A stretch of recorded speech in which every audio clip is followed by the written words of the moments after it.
How's it going? Captain Coach here, and as the Season 5.5 patch notes for Marvel Rivals have just been dropped, I want to remind everybody what the first patch, the Season 5 patch, looked like for this season. Not a single hero got nerfed other than like some team-up changes.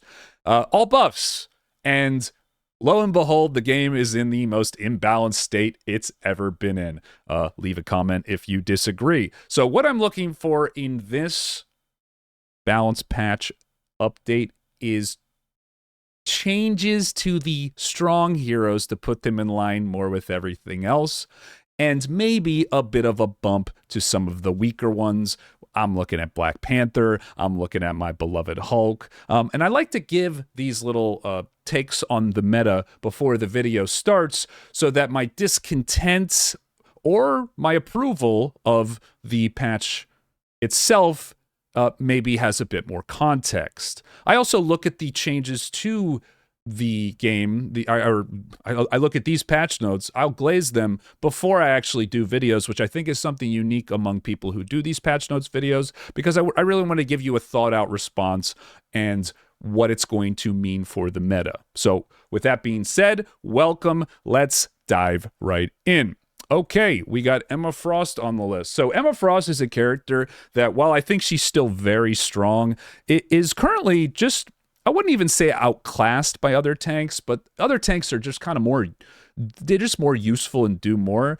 That being said, I still think she's one of the strongest tanks in the game and probably is still an S tier character just because of her raw power. I mean, she can basically just force you off of certain comps just by existing. She's a pretty hard counter to brawl in other tanks, right? So her losing what is effectively 50 health here, because her base health has been increased, but she's losing her anchor bonus health, is actually, she will feel that. Will it bump her out of S tier? Probably not. But I think this is more significant than a lot of people realize because of how Emma Frost's diamond form works and how it increases her tankiness. When you have an effect in a game that gives you a percentage damage reduction, what that means is that each point of health is more valuable while that effect is up. And Emma's make all of her most important plays in diamond form, when she goes for kills, when she goes for grabs, aggressive plays, or sometimes as a defensive tool to tank more damage. Emma's are very tanky, very hard to kill. So, well, I know it's just 50 health. We're not, don't overreact. This is more significant on a character like Emma than it would be on someone, a similar tank like Penny, which we'll get to here in a second, because her effective health is nerfed more while that ability is up. So if you take 25% less damage and you have 100 health, then they'll have to do that much more damage to you. I kind of explained that poorly, but basically, each point of that health is going to be more valuable in critical situations. That being said, I think Emma's going to be fine. She's still going to be playable. She's still going to shut down Brawl pretty effectively, and is going to remain one of the meta tanks. Penny Parker. Now, obviously, Penny Parker has an insane win rate, even in very, very high rank. And while I do think she is too tanky, and her also losing base health is a good step, I do think they should eventually, I really like what Coach Mills said on our podcast, Clear Comms Podcast, look it up on YouTube. We just released an episode today, is that they should push some of her power more into offensive capabilities. So I don't necessarily agree with the direction of this change, but I do think she needs some kind of raw power nerf, because currently I think she's just incredibly OP in a couple scenarios where you pick her, right? Like first checkpoint on Clintar defense, Spider Eye, or what is it? Spider? I don't even know the name of the maps. The spider one with all the buildings and all the ledges that Spider-Man's pulling off of, and the what else? The Dracula's Castle. She's really, really good on those maps, and it just pulls her win rate up way higher than it should be. So I want to see in the future more push towards like offensive power, but Penny, this isn't really going to do much to Penny. The Emma's change is more significant also because 50 health on a character with 550 base health, or sorry, 650, now 600, or 650. So whatever. It's going to be felt more, right? So that's where I think about Penny. I don't think she's going to be moving too much, but let's get on to the thing. Now, this is a character I'm very passionate about and I love to talk about. And I was one of the few people who saw these thing changes and was not too impressed. I put him in C tier on my patch notes, and even before that on the patch, or sorry, did I say patch notes tier list? The last patch notes, I said he wasn't going to be very good. It was more of a numbers thing. I just thought they took away too much of the power of his abilities. They reduced his damage reduction from 25% to 20%, but made it AoE. And what we're finding right now is Thing is not great at peeling, because that's a pretty unreliable effect in a solo queue, a ranked environment. And he's more effective at just hitting tanks now and applying damage reductions at key moments to burst people out. That's what he's best at. He's still okay at peeling, but his charge is unreliable a lot of the time. And lo and behold, they are buffing it. They're buffing the slow field from 3 to 5 seconds, which is interesting and is definitely going to be a buff that is felt. This is a pretty long time. And the reason I'm covering this first is because this is a change to his how he may be played, in that you might want to pre-apply your slam now in situations, because the downside of using a slam right on somebody is they get knocked up and they can kind of just float out of it, and this effect isn't really applied as much. So this will actually in some ways change the way you play his Thing, which is why it's more significant than changes like this. This is a good buff. Will it push him into the meta?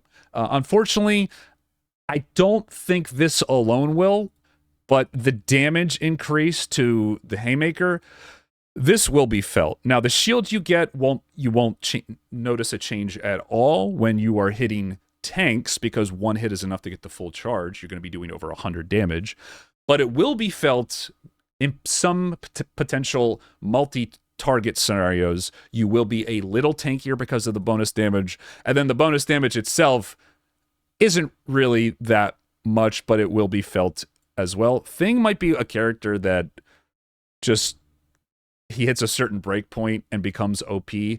I don't think this is that breakpoint, though. It's close, but I don't think it's that breakpoint. I think Thing will still be under 50% win rate, but I've been wrong before. My main issue with him is that I said he needed more tankiness. This does technically give him more tankiness, but because he gets 10% of the or is it 10% of the damage dealt as a shield up to 100 health. So or no, 100% of the damage. Yeah. Sorry, I'm out of it today, but basically Thing still kind of squishy, still going to die kind of fast, but you may start to see him more as just like a standard frontliner if on the right maps. So be on the lookout for Thing. I'm not sold on him yet. I still don't think he's good, but this is probably going to bump him up to like B tier. I would say maybe even A. Thor.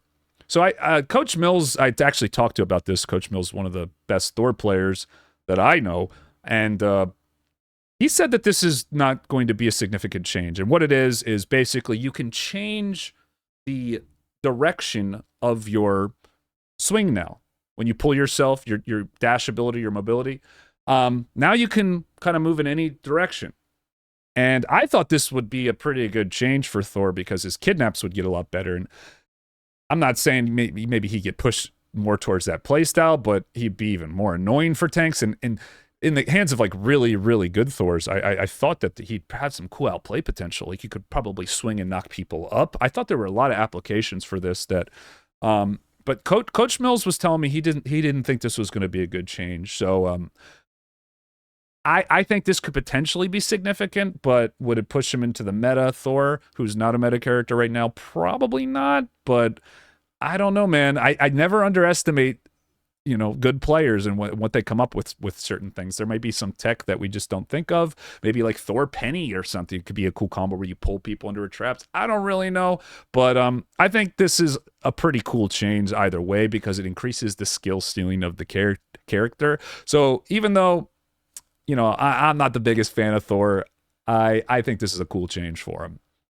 All right, Blade. Okay, so increase Ancestral Sword single hit damage from 24 to 26, and Whirlwind Slash single hit damage. Okay, so his abilities got buffed by 1 damage, but these are abilities that are hitting you all the time. Well, 1 and 2 damage.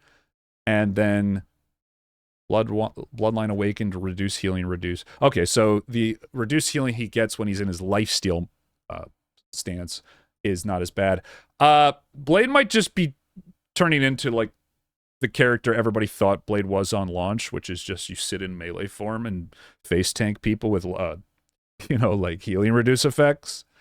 Blade is another one of those characters where if he hits a certain break point, he becomes OP, and I think we've reached it. Yeah, so unlike the Thing, who I'm not sold on yet, I think Blade's going to be hard meta. I think this character is going to be busted. I think this is going to be enough to push him over, because I do think now you're going to be able to pretty much just frontline on him. You don't have to do this side flank BS, which he's actually pretty good at, which still might make, he'll still be able to do that. I think Blade is pretty scary, and he just needed one more little buff to become strong, and this is more than a little buff, I would say. So I think Blade is going to be very good, and especially annoying for tanks to deal with. Especially annoying for tanks to deal with. I think Blade is going to be a character that kind of just, it's all about uptime on tanks.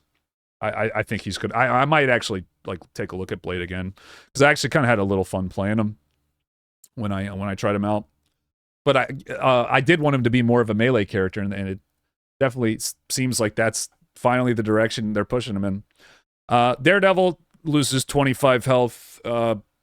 This is just a joke of a nerf. The fact that they realize that they need to nerf Daredevil, but this is how they do it, it's honestly just a spit in the face to their players. This to me shows that they know that certain characters are overpowered and need nerfs, but they don't want to scare off their player base or whatever it is. They don't want to lose retention, so they're just going to keep the game in balance. I don't agree with, like, if you're gonna nerf him, like, why even do this? Like, why even nerf him? Just, okay, we know, like, you're just admitting to knowing he needs nerfs, but then just totally doing it not the right way. Like, it's just not enough, right? So I don't know, this is a weird change to me. We'll take it, I guess, but this is obviously clearly not enough. He's pick ban every game.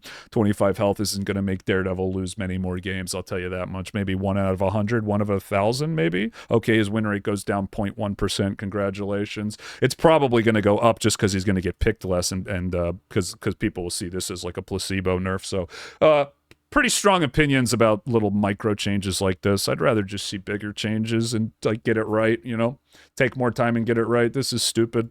Human Torch. So I'm going to preempt this by saying that one thing that Flyers are either really overpowered or really imbalanced right now, and there's no in between. And I said there was one change. This was during Flyer meta, like towards the end of Flyer meta. There was one change that needed to happen to make Flyers balanced and fun to play. And I said what that change was to make their damage fall off occur at a much, much shorter range. So they're basically in range of heroes that have mobility to reach them, like Thing and Hulk, because in the current state of the game, Flyers can just sit at the top of the ceiling of the map and be out of range and only really be able to be shot by ranged attacks and just hit you with their damage if they can aim, right? And there's no counterplay to it, and maybe it's not as effective as being closer up, but if the characters are tuned to where they can actually win games that way, like the Flyer meta was, where there's just no counterplay, then you have a toxic toxic comp, and that is just something that's terrible for the game. So the fact that Human Torch is getting a nerf despite being really, really weak already right now to his maximum fall off range is a incredibly good sign for Flyers moving forward. Okay, so like I said, I try to take a little bit of time with these patch notes to really give you like the take. I don't know how many Human Torch players I have who watch me. Maybe you do, maybe you don't. Leave a comment in chat if you are, but this is going to be good for your character overall, despite it being a nerf. Basically, he gets fall off at 20 meters, which is basically the distance from your healers to probably a little past where your tanks usually stand. Right? So you're going to have to play closer up, but they give him compensation. So let's go over that now. Projectile damage goes back up. I believe they nerfed this the last patch, and they brought it back to like half of what it was or something. I don't know the exact numbers, but... So he gets more damage back, and the Blazing Blast... I actually forget what this one is. The Blazing Blast. This is the ones he throws on the ground, right? I believe. I don't think it's his dash that gives him a shield. But anyway, he gets damage increases, right? He gets a slight increase to his damage, but now he has to play closer to fights. And I think this is great. I think this is the exact direction they needed to go in. NetEase shows consistently that either they're aware of a character that needs a problem or are aware of like an entire like from a numbers perspective, but also that they're aware that from a design perspective, I think they do a really good job for the most part. It's just certain heroes, which we'll get to in this one, that just leave me scratching my head, right? And it's we'll get to that when we get to it, but W changes for Torch. Honestly, so far, I think all these changes are probably good.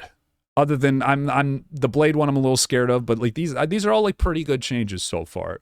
I think they're doing a good job. It's just more, we got to see more for certain heroes. Anyway, Phoenix. Okay, so this is the first bad change. When she ults, now you have to break through a 500 health bar. Phoenix flying into your team. Kamikaze stuff. Well, it's not kamikaze. She gets a full health heal to it. It's just an insane ability. I feel like it had an appropriate amount of counterplay, and now they're making it so you pretty much have to pick a team of ranged characters to shoot at it. I really see that as the only way this ult's ever going to get killed. And by the way, it's hard enough to get people who are playing characters like Black Panther and Spider-Man to do a character that can reliably shoot this down. So I'm not a big fan of this change, but and now this solidifies Phoenix as a hard counter to Rocket, by the way, too, because I think that was one way that you could kind of counterplay this is just shoot it while the Rocket damage amp was up, to just burn it real quick. This is more of a buff to bad Phoenixes, though I will say I think good Phoenixes realize more how to use Assault in certain situations, but overall this is just such an unnecessary buff to a character that's already meta and pretty good, I would say. Like already pretty good. I don't think Phoenix needed this, and I'm not sure why they did this.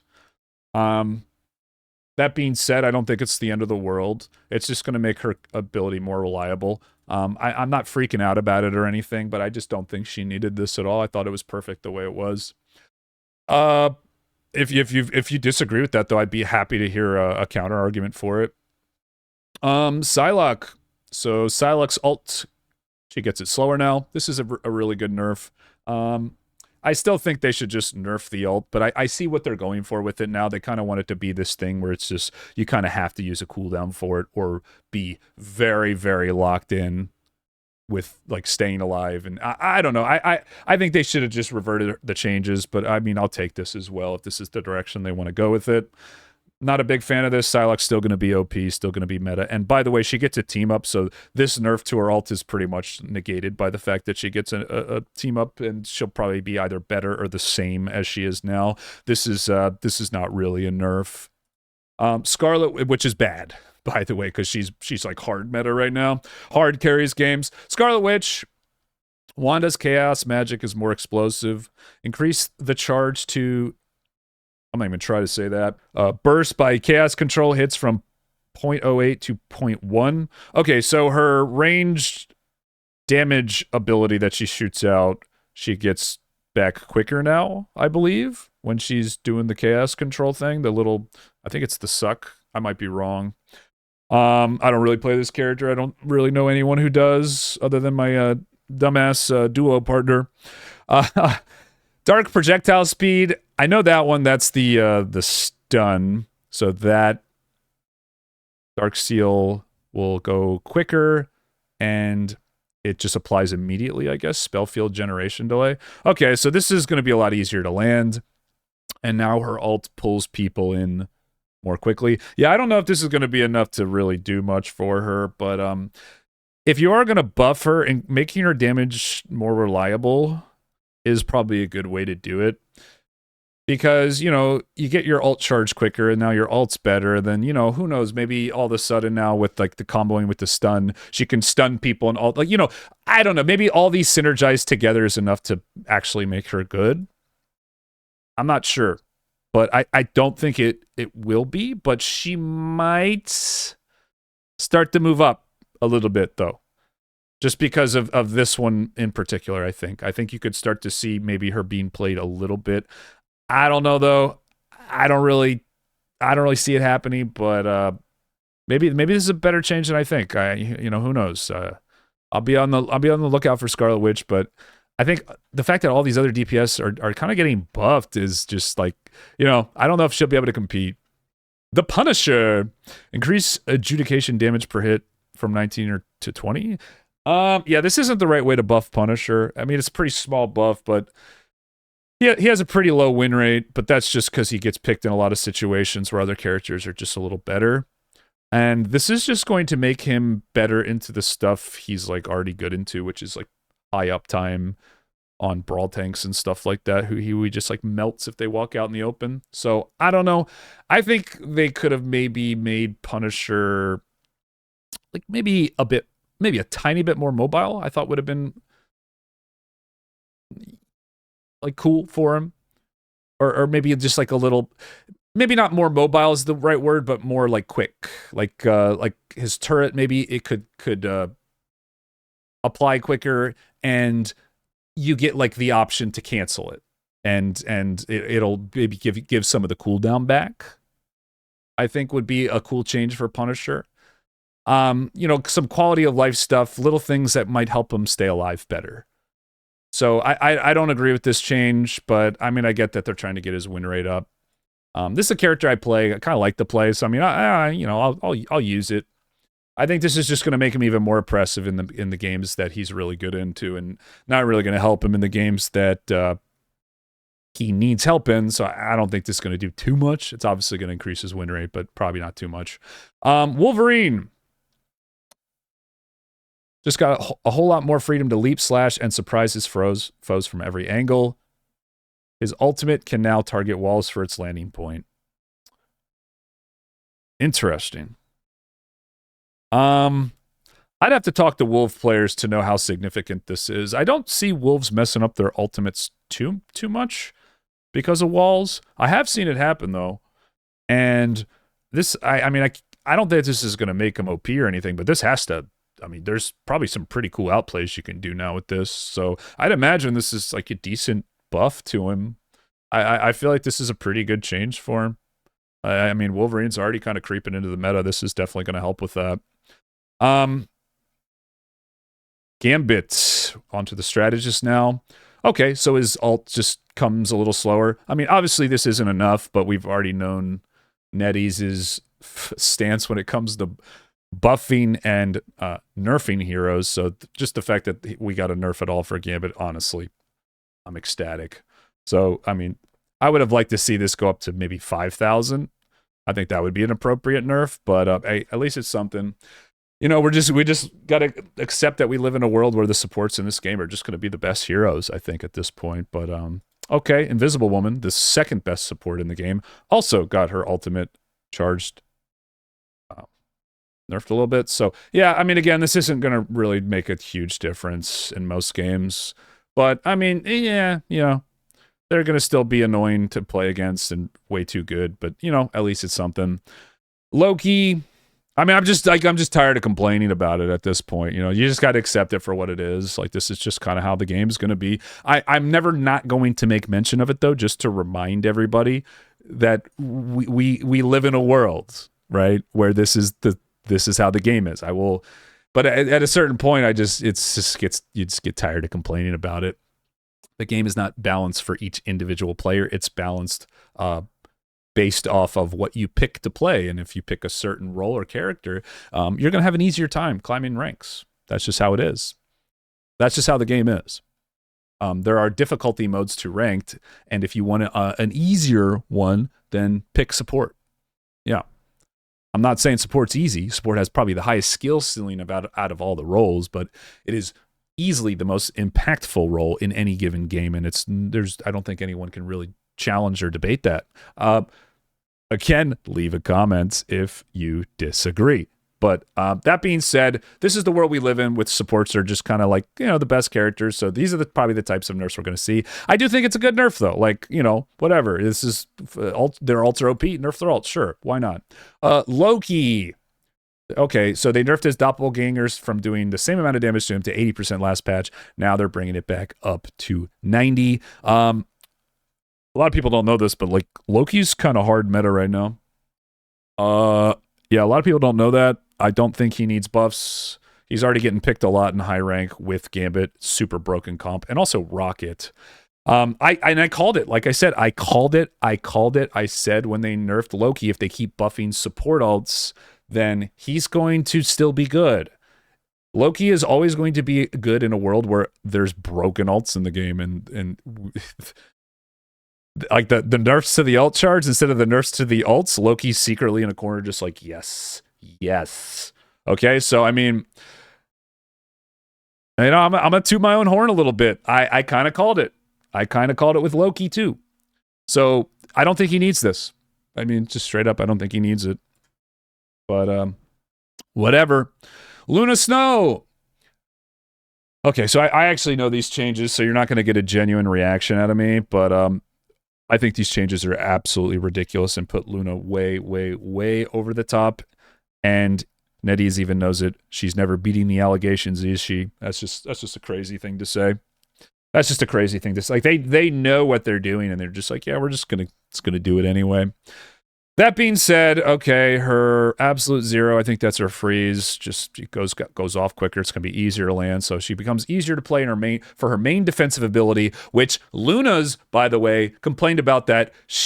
That's all she had that was her only defensive tool. So okay, yay, they buffed it. It's way easier to land now, and if you land it, you're gonna probably live. Oh wait, you don't need to land it because now, guys, she has Snowflake for herself too, on top of the one she gets for her teammates, and it's 10% of the healing she does to anyone goes on to herself. Oh, and by the way, just straight 10% more healing and 10% more damage as well. Okay, great. Luna's the best character in the game again. Cool. Yeah, got it. Yeah, I'm just going to play Luna instead of Hulk now, because she's a better tank than Hulk. She has better CC. She has a better ultimate. Like, why? I mean, we're going to start seeing 3 supports again. We're going to start seeing 4 supports, probably, if I'm being honest. This is so... I mean, I get that you're trying to draw people to the role of support. I get it. But this level of parity between the power level of characters, it's just unacceptable for a game where you want people to take ranked seriously and view it as a viable, like, competitive outlet for people. Okay? Luna Snow didn't really get nerfed that much. She just they're just better healers were introduced into the game, and then all of a sudden her win rate just plummets because Gambit like kind of counters her, but also just there's just better healers now. It's not that Luna is bad. I don't think she ever was bad. I still think she's probably an A-tier character. It's just I know she got like a little nerf before. I don't remember what that is, so don't like burn me at the stake for it. But like for the most part, she hasn't really been nerfed that much. It was like 2 seconds off for ult, and I can't remember if there was something else, but she's still good, right? She is still good. So this is just clear favoritism for the role of support. This is just, I get it that her win rates are low, but that's just because the supports are even better than they were before. The Gambit Invisible Woman are way better than Luna was in her prime, like Luna Loki, which, it's just frustrating because I want this game to be something that it's not. But honestly, if I'm ever like, supports, man, you are eating good right now. You are eating real good.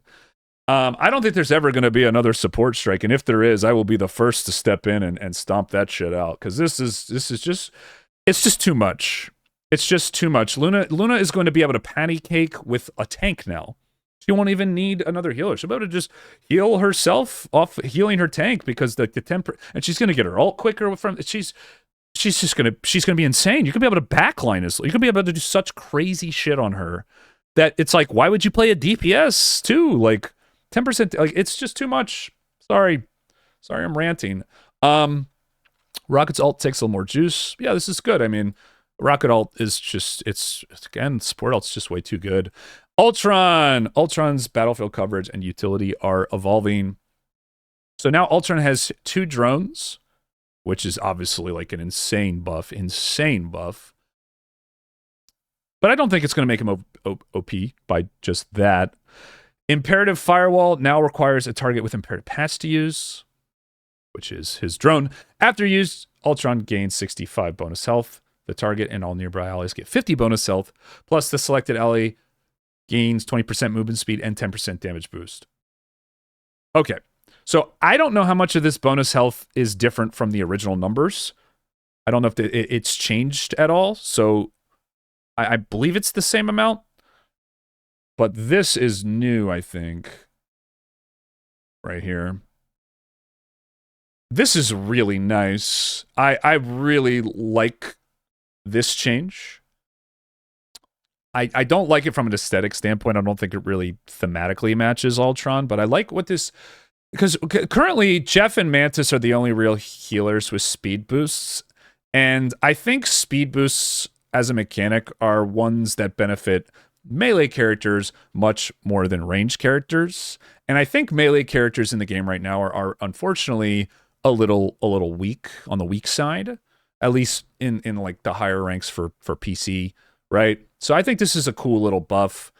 I don't even think it's going to make Ultron too OP. Like, I like buffing characters' utility for other players, because that's what I view the support role as, over doing something like making Luna a tank.